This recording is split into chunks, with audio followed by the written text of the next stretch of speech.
আগুন কিভাবে লাগলো জানা গেছে কিনা, আর বস্তির বাসিন্দারা নিরাপদ আছে কিনা সেটিও একটু বলবেন। আর এই মুহূর্তে কি অবস্থা দেখছেন সেখানে?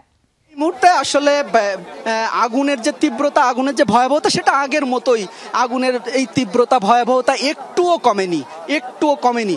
এই মুহূর্তে আসলে ফায়ার সার্ভিস চেষ্টা করছে আগুনটাকে একটা নির্দিষ্ট গণ্ডির মধ্যে, নির্দিষ্ট পরিধির মধ্যে বেঁধে ফেলতে, যাতে নতুন কোনো ঘর বাড়ি আর এই আগুনে পুড়ে না যায়, ভস্মীভূত না হয়, সেই চেষ্টাটাই তারা করছেন।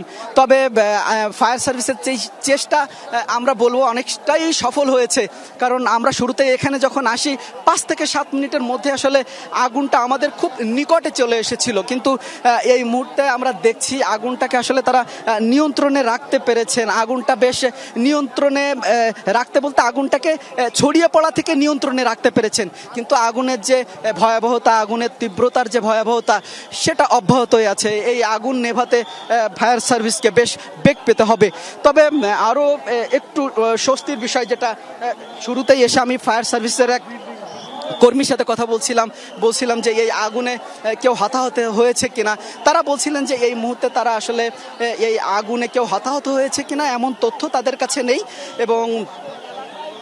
এবং এই আগুন আসলে কিভাবে লেগেছে প্রাথমিকভাবে তারাও সেটা জানাতে পারেনি। তারা বলছেন যে এই আগুন নিয়ন্ত্রণে আনা গেলে তাদের যে তদন্ত কমিটি গঠন করা হবে, সেই কমিটির এর মাধ্যমে আসলে তারা তখন জানাতে পারবেন যে আগুনটা ঠিক কিভাবে লেগেছে। তবে প্রাথমিকভাবেও তারা আসলে এই মুহূর্তে কিছু জানাননি বা কিছু বলতে পারছেন না। তারা বলছেন যে তদন্ত ছাড়া এত বড় আগুনের ঘটনা ঠিক কিভাবে ঘটেছে সেটা বলাটা কতটা সমীচীন হবে, এই জায়গা থেকেই আসলে তারা কিছু বলতে রাজি হননি আমরা যখন কথা বলার চেষ্টা করেছি। তবে আমরা যেসব জায়গা থেকে আসলে আগুনটাকে একটা নির্দিষ্ট গণ্ডির মধ্যে ফায়ার সার্ভিস কর্মীরা আটকে ফেলার চেষ্টা করছিলেন, আমরা দেখছি সেই সব জায়গাগুলোতে আবার নতুন করে আগুন লাগছে, আগুন ছড়িয়ে পড়ছে দেখছি।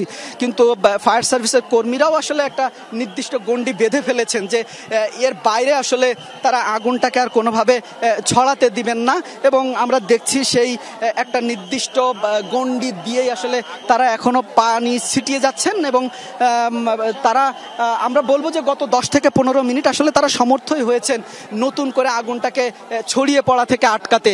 এবং যেহেতু আমরা নিচের পাইপগুলো দেখছি যে কড়াইল বস্তির ভেতর দিয়ে যে ছোট খালটি আছে, সেই খালে যেহেতু ফায়ার সার্ভিস পানির পাম্প বসাতে সমর্থ হয়েছেন, এবং তারপর থেকেই আসলে তারা আগুনটাকে নিয়ন্ত্রণে আনতে সক্ষম হয়েছেন। এবং আমরা এখানে শুরুতেই যখন পৌঁছাই তখন বেশ পানি সংকটে ছিল ফায়ার সার্ভিস, যে কারণে খুব দ্রুত আগুনটা ছড়িয়ে পড়ে, এবং আগুনটা ছড়িয়ে পড়ে নতুন করে ফায়ার সার্ভিস আসার পরেও নতুন করে বেশ কিছু বসত বাড়িতে আগুন লাগে। এবং আমরা বস্তির মাঝেই একটা বেশ সুউচ্চ ভবন দেখছি, যে ভবনের উপরের পানির যে ট্যাঙ্ক, সেই ট্যাঙ্কেও আসলে আমরা দেখেছি যে আগুন লেগেছিল। বস্তির মাঝের যে সুউচ্চ ভবনটা, সেই ভবনটা, যদিও সেই ভবনে আমরা এখন এই মুহূর্তে আগুন জ্বলতে দেখছি না, তবে পুরো কড়াইল বস্তি এখন ধোঁয়া এবং আগুনে একাকার, এবং আগুনের ভয়াবহতা কোনোভাবেই আসলে কমছে না। তবে আমরা যেটা দেখেছি যে এই মুহূর্তে যেহেতু ফায়ার সার্ভিস একটু করে এগিয়ে যাচ্ছে সামনের দিকে, কিছুটা আগুন বলাই যায় যে নিয়ন্ত্রণে আসছে আশপাশ থেকে। তবে অভ্যন্তরীণ আগুনের যে ভয়াবহতা, সেটা এখনো আসলে চলছে। আগুনের সেই লেলিহান শিখা, আগুনের সেই তীব্রতা বেড়েই চলেছে মধ্যভাগে। বস্তির মধ্যভাগের যে আগুনটা, সেটা আসলে এখনো আসলে ভয়াবহভাবেই জ্বলেই চলেছে।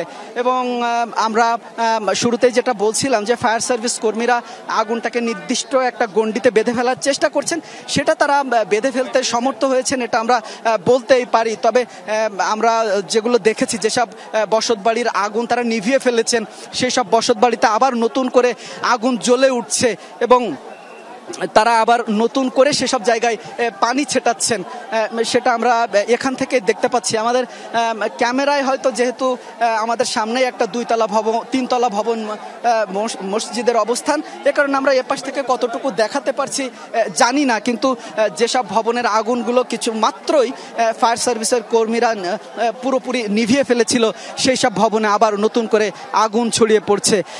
যেহেতু দাহ্য পদার্থ আছে, টিনগুলো সামান্য আগুনেই পুড়ে যাচ্ছে, সবকিছু মিলিয়ে আগুনের তীব্রতা বাড়ছে, আগুনকে কোনোভাবেই নিয়ন্ত্রণে আনা যাচ্ছে না।